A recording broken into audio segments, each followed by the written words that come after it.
Los Miserables. Tomo 1. Fantine. Libro quinto. El descenso. Capítulo 2. Madeleine. Era un hombre de unos 50 años, que tenía un aire preocupado y que era bueno. Esto es todo lo que de él podía decirse. Gracias a los rápidos progresos de esta industria, que él había restaurado tan admirablemente, Montreuil-sur-Mer se había convertido en un considerable centro de negocios. España, que consumía mucho azabache, encargaba cada año pedidos inmensos. Montreuil-sur-Mer, por su comercio, casi hacía competencia a Londres y Berlín. Los beneficios del tío Madeleine eran tales que, al segundo año, pudo ya edificar una gran fábrica, en la cual había dos vastos talleres, uno para los hombres y otro para las mujeres. Quien tuviese hambre, podía presentarse allí y estar seguro de obtener pan y trabajo.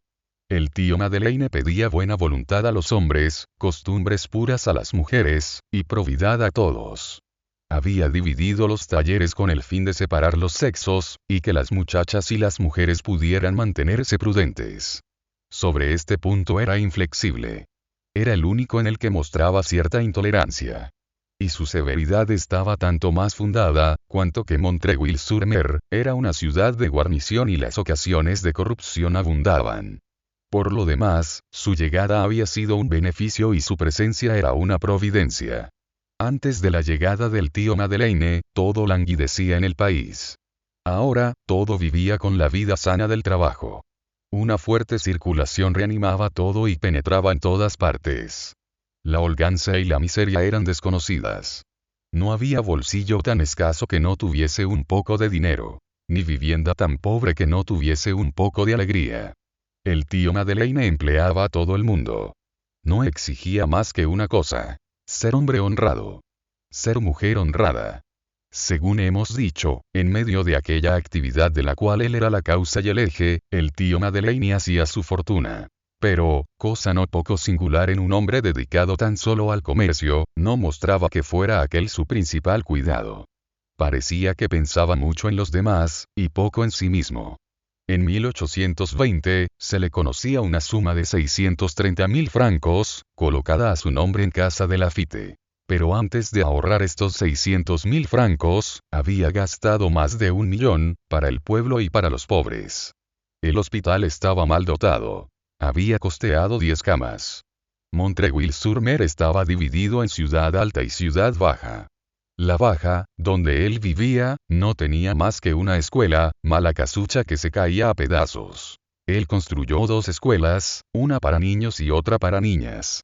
Pagaba de su bolsillo a los 2 maestros una gratificación doble del mezquino sueldo oficial y, habiéndose admirado algunos de esto, les respondió: los 2 primeros funcionarios del Estado son la nodriza y el maestro de escuela. Había creado a sus expensas una sala de asilo, cosa entonces casi desconocida en Francia, y una caja de socorro para los obreros ancianos e inválidos. Como su fábrica era un centro, un nuevo barrio, en el que habitaban un buen número de familias indigentes, había surgido rápidamente a su alrededor. En él había establecido una farmacia gratuita. En los primeros tiempos, cuando lo vieron empezar, las buenas almas decían: es un atrevido que quiere enriquecerse. Cuando lo vieron enriquecer al país, antes que enriquecerse a sí mismo, las mismas buenas almas dijeron: es un ambicioso. Aquello parecía tanto más probable, cuanto que aquel hombre era religioso, y aún practicaba la devoción en cierta medida, cosa muy bien vista en aquella época. Todos los domingos, regularmente, iba a oír misa rezada. El diputado del distrito, que por todas partes olfateaba competencias, no tardó en inquietarse por aquella religión. Este diputado, que había sido miembro del cuerpo legislativo del imperio, compartía las ideas religiosas de un padre del oratorio, conocido con el nombre de Fouché, duque de Otranto, de quien era protegido y amigo. A puerta cerrada, se reía quedamente de Dios. Pero, cuando vio al rico fabricante Madeleine ir a la misa rezada de las 7, vislumbró un posible candidato y resolvió superarlo. Tomó un confesor jesuita, y fue a misa mayor y a vísperas. La ambición en aquel tiempo era, en la acepción directa de la palabra, una carrera al campanario. Los pobres se aprovecharon también de aquel terror, tanto como el buen Dios, pues el honorable diputado fundó 2 camas en el hospital, con lo cual se juntaron 12.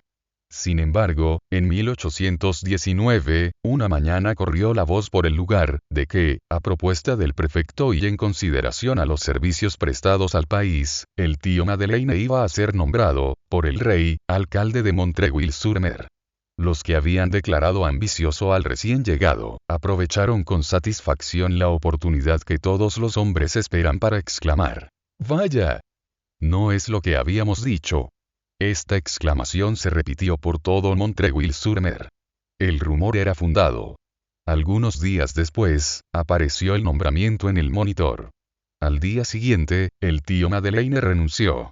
En este mismo año de 1819, los productos del nuevo procedimiento inventado por Madeleine figuraron en la exposición de la industria. A informe del jurado, el rey nombró al inventor caballero de la Legión de Honor. Nuevo rumor en la pequeña ciudad. ¡Vaya! Es la cruz lo que quería. El tío Madeleine renunció a la cruz. Decididamente, aquel hombre era un enigma.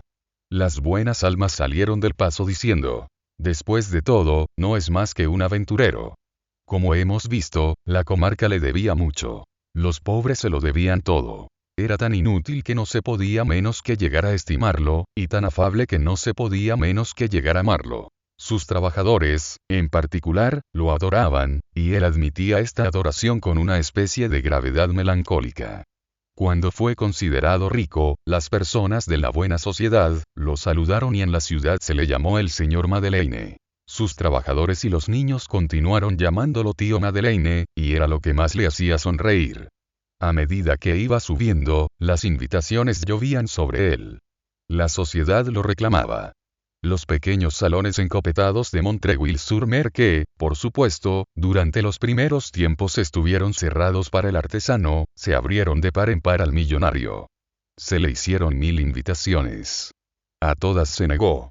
Esta vez, aún, las buenas almas no tuvieron obstáculo en exclamar: es un hombre ignorante y de baja condición.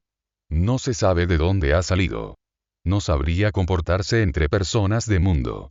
Ni aún está probado que sepa leer. Cuando se le vio ganar dinero, se dijo: es un negociante. Cuando se le vio renunciar a los honores, se dijo: es un aventurero. Cuando se le vio renunciar al mundo, se dijo: es un bruto. En 1820, 5 años después de su llegada a Montreuil-sur-Mer, los servicios que había prestado al país eran tan notables, y tan unánime fue el voto de toda la comarca, que el rey lo nombró nuevamente alcalde de la ciudad. Renunció una vez más, pero el prefecto no admitió su renuncia. Rogáronle los notables, suplicóle el pueblo en plena calle, y la insistencia fue tan viva que al fin tuvo que aceptar. Observóse que lo que más pareció determinarlo fue un apóstrofe casi irritado de una vieja mujer del pueblo, que le gritó en el umbral de su puerta: un buen alcalde es útil. ¿Quién retrocede cuando puede hacer el bien? Fue la tercera fase de su ascensión. El tío Madeleine se había convertido en el señor Madeleine, y el señor Madeleine se convirtió en el señor alcalde.